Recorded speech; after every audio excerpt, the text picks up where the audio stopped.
me the tea. Let's get to it.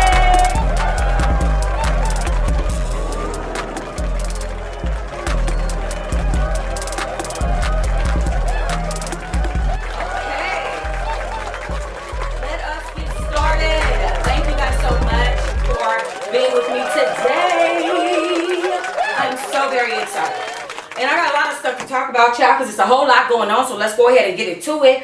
First of all, our word of the day, ACWWHLWOTD, our Andy Cohen, Watch What Happens Live word of the day is this word right here. Anytime you see me say this word, make sure you drink whatever is in your cup. Make sure that whether that is Kool-Aid or whether that is Ciroc, you handle that like a true player, okay?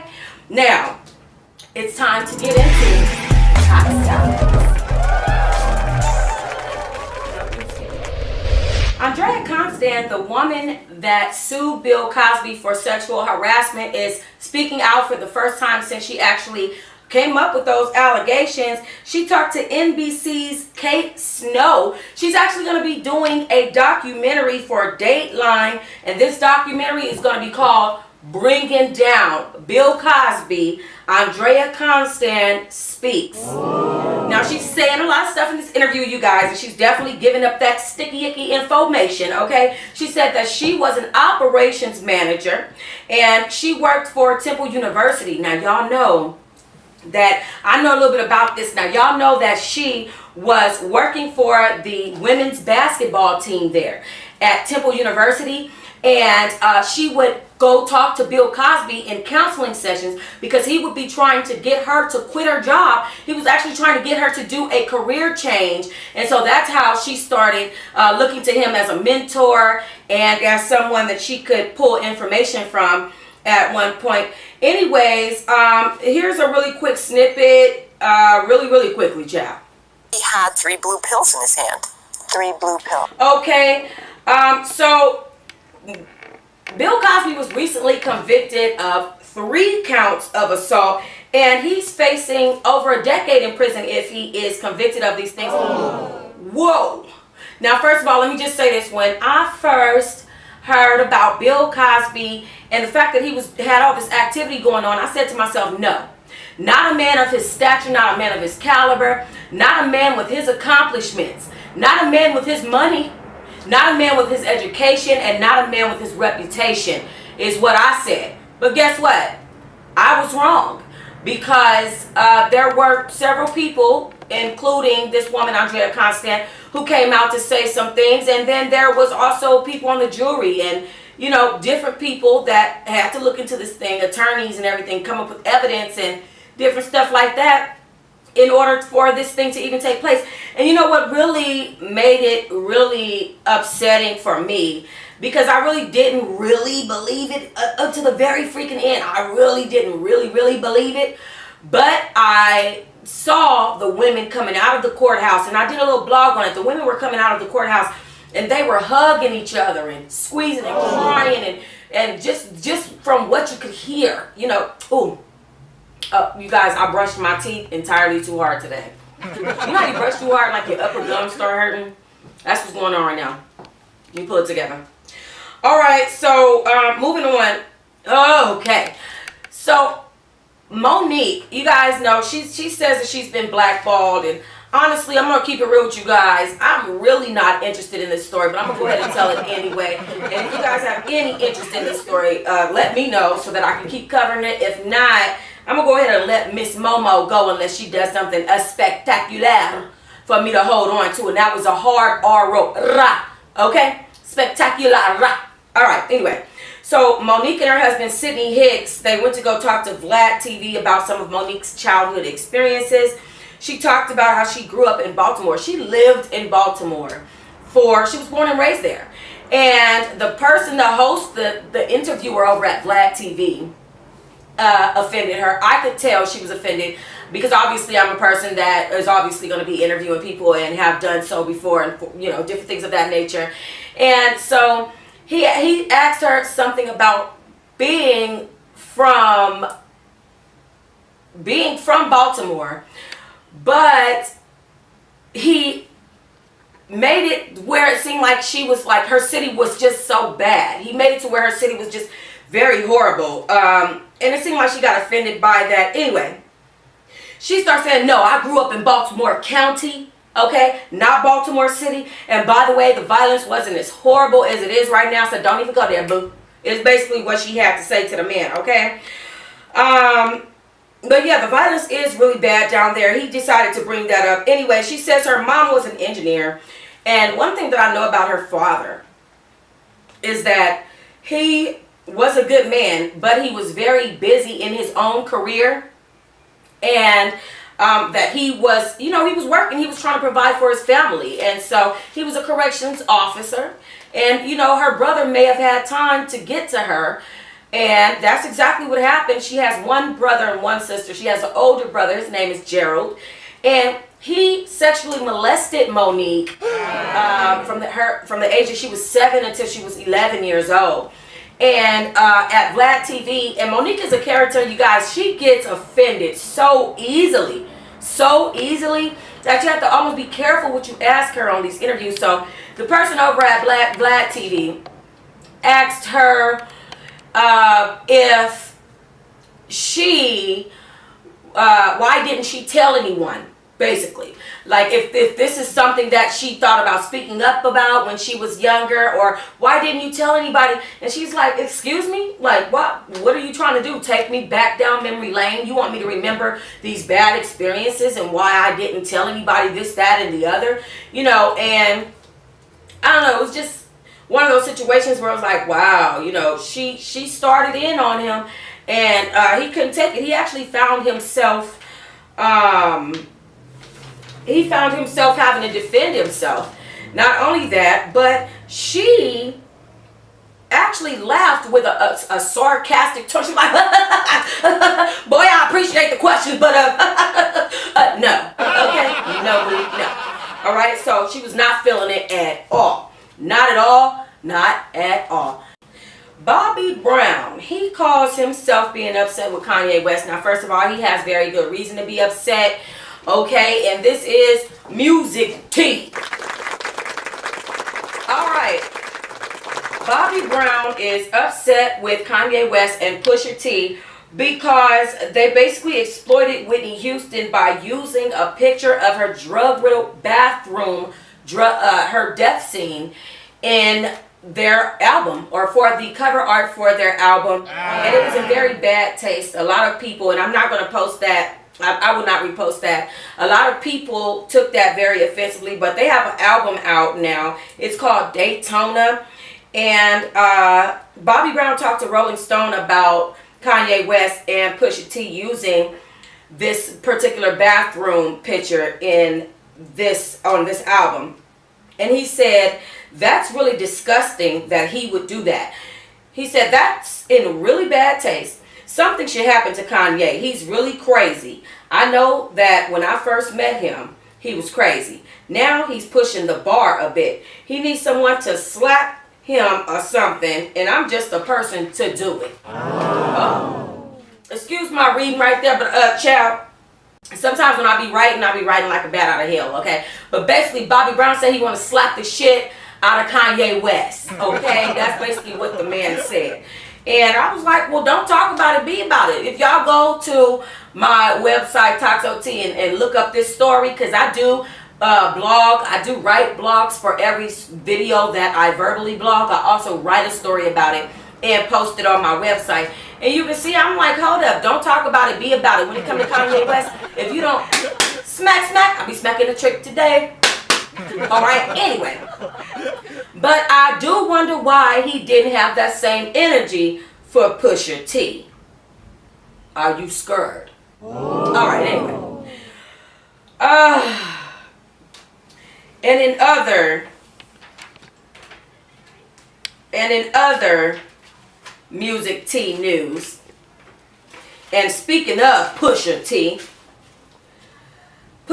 and Drake, they have been at odds since 2011. Now, Drake has one of the best careers that we've seen out of the male rap industry, the rap industry, period. And he's really dominating right now. Drake is like one of my favorite people. Like, I love me some Drake.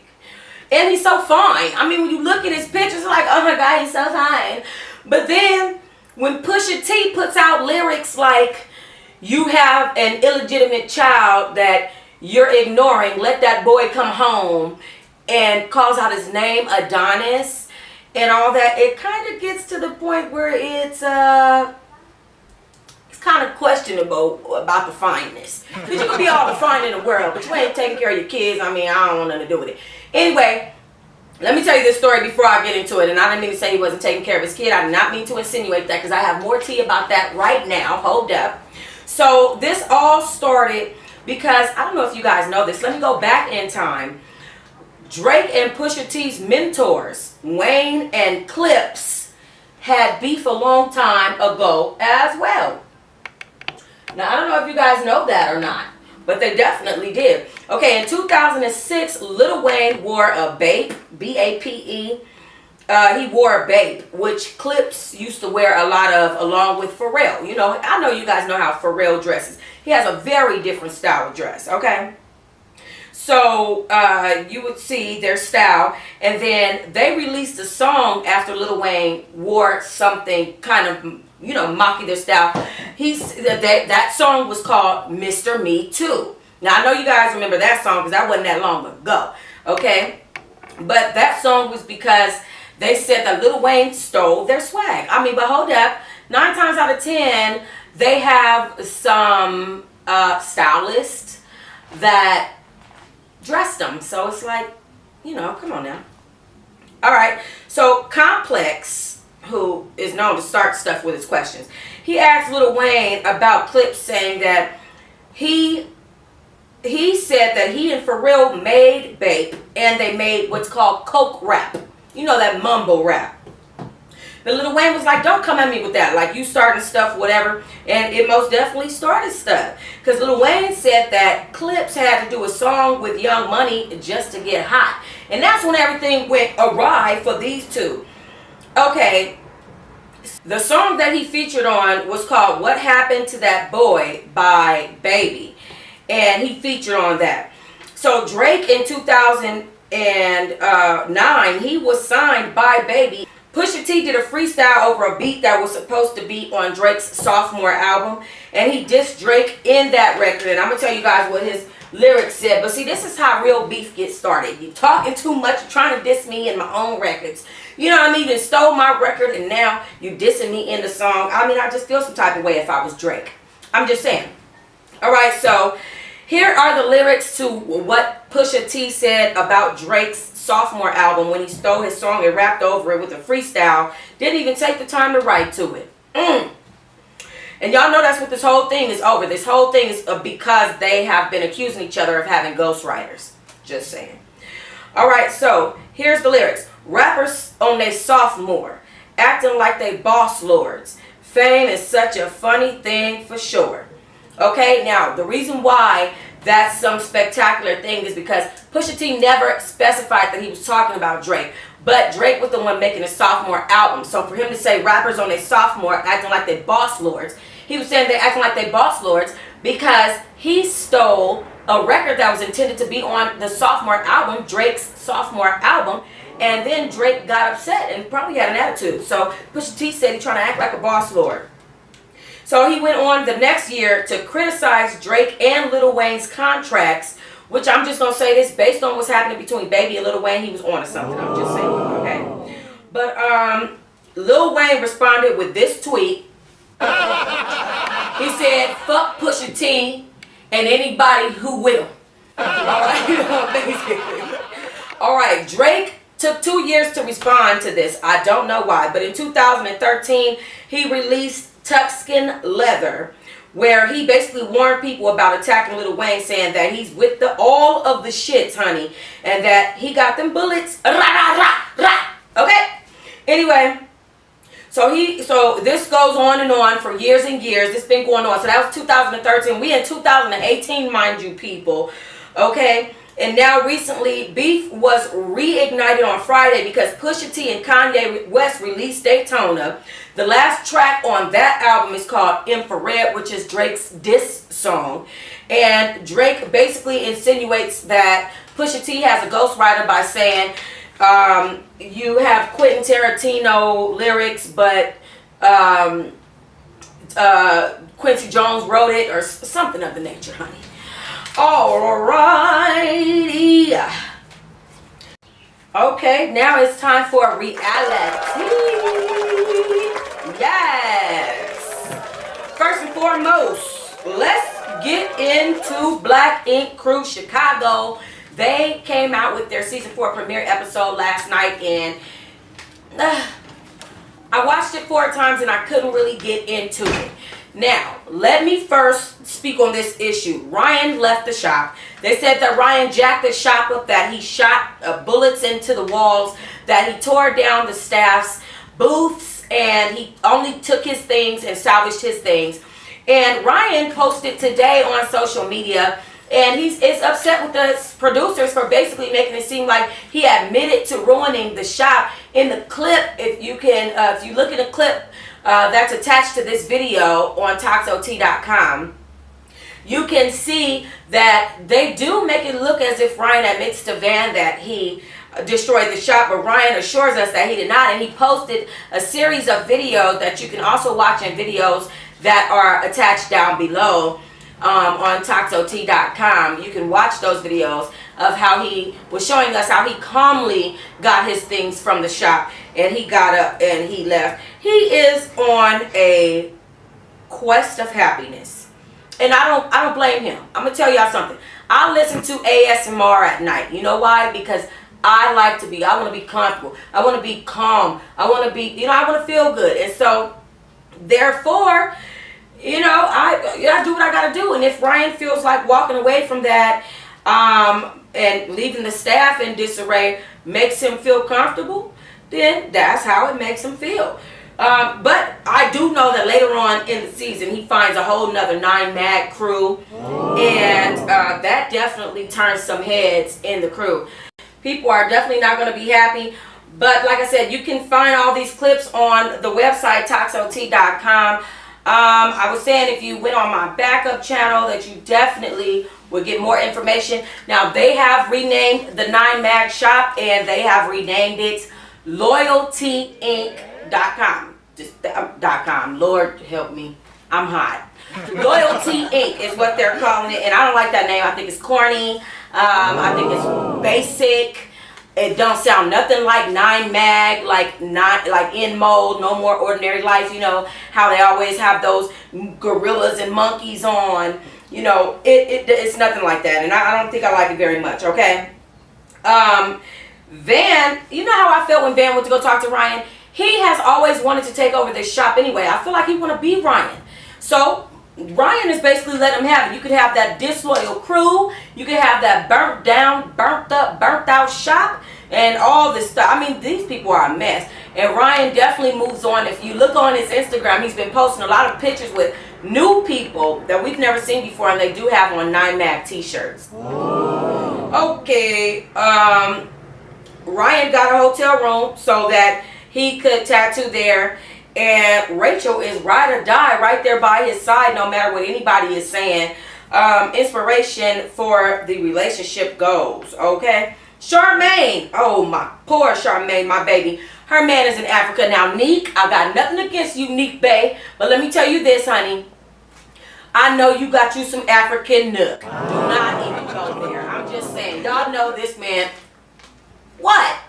I'm just saying, y'all know that this man is not finna sit out there with that African nook with them big old juicy natural booties, because we got a lot of plastic dolls walking around Hollywood and Beverly Hills out here nowadays with this natural thing they have going on, looking really good. Okay, anyway, let me move on while I'm accusing Neek of cheating on Charmaine.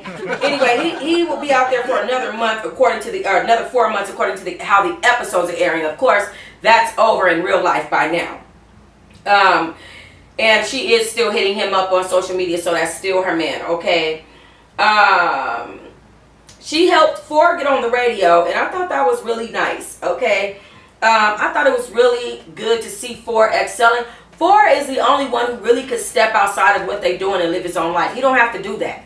He don't have to tattoo at all. The only reason why he's doing it is probably because of the TV exposure. But anyway, Don was on Snapchat getting some, get it. Okay, anyway. I reported to you guys long ago on my backup channel, Tox.0 Diamond, that Ashley and Don had separated. I did get some records that they had separated, some public information about that. Of course, you guys know that as a blogger, I'm going to have to search your file. I'm going to have to do a background check up on your butt. And I'm going to make sure that I get all the public records that I can. And I definitely found out that these two had gotten separated. Okay. Ashley is staying in a hotel. Now, this girl has reached out to Ashley that Don had cheated with. Now, let me tell y'all the nasty, sticky details of this thing. And if you got kids in the room, tell them to go out. Dawn had this girl on Snapchat with her hands behind her back. Yes. Just nasty. Just nasty. All right, if the kids went out of the room, you can come back. Come on back. Okay. So this young lady is trying to tell Ashley that her and Don's affair has been going on for months. He's been denying it. She doesn't believe that Don is telling her the truth. She says she's dealt with all kinds of stuff. Now, let me tell y'all something. Ashley did dealt with Don having extra kids. Because when I seen that baby come up and that girl, and I said, what the heck was that? I said, who was that baby?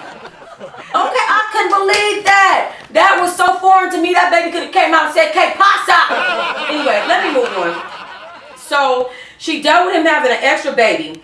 And then the night before she was supposed to get married and the day she got married, not only was he late to his own wedding, but he cheated on her the night before he was supposed to get married with a woman that didn't even speak English. All right, and then she dealt with him cheating on her with somebody that he works with. Now, let me tell you this. I'm not going to deal with you cheating on me with somebody that you work with because you have to go back to that job to make your money.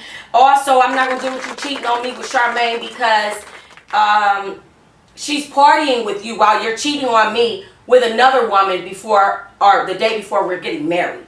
So if I was Ashley, I wouldn't have married John in the first place, but she wanted to do what she wanted to do. I want to say this to the young couples though. Don't try to get married at too young of an age because honestly, what you want to do, you want to be realistic about how long, the longevity of your marriage. And unfortunately, when people are married at such a young age, things don't always turn out the way that you planned them because people go through a lot of changes as young adults coming into their 30s and 40s. Every day is a change, and definitely every decade is a change. So I mean, in my suggestion, I think that 20-year-olds need to live it up, get out there, play, have a good time. By the time you're 30, you should definitely be thinking about settling down and making some permanent moves so that when you're 40, you can be in your comfort zone. And that's just how I feel. All right, in other reality news, Takari Lee recently was on Hollywood Unlocked, honey, and she gave up a whole lot of information. She said that she was raised by her grandmother from birth. Now, that's something that I did not know. Jackie Christie made it seem like she took care of this little girl so well when she was a child and this, that, and the other.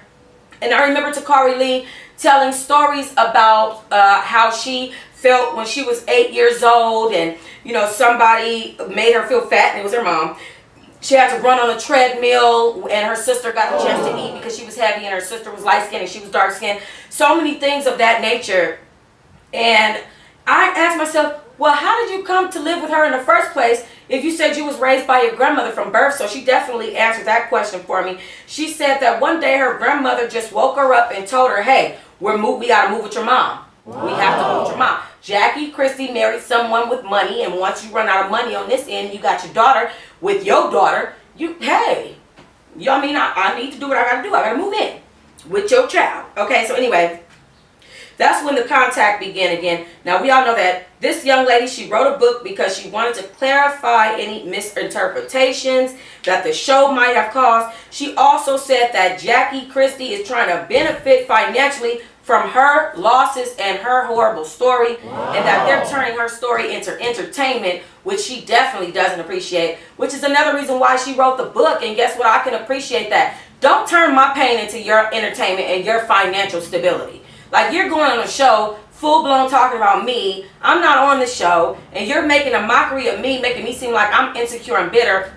And she said something that really came to my attention. It came to my attention long before she brought it up, but she brought it up and she said that Jackie Christie had done a series of interviews saying that Takari Lee feels unaccepted and she has low self-esteem because she's darker than her sister Shani. Shani was on the Basketball Wives and she said to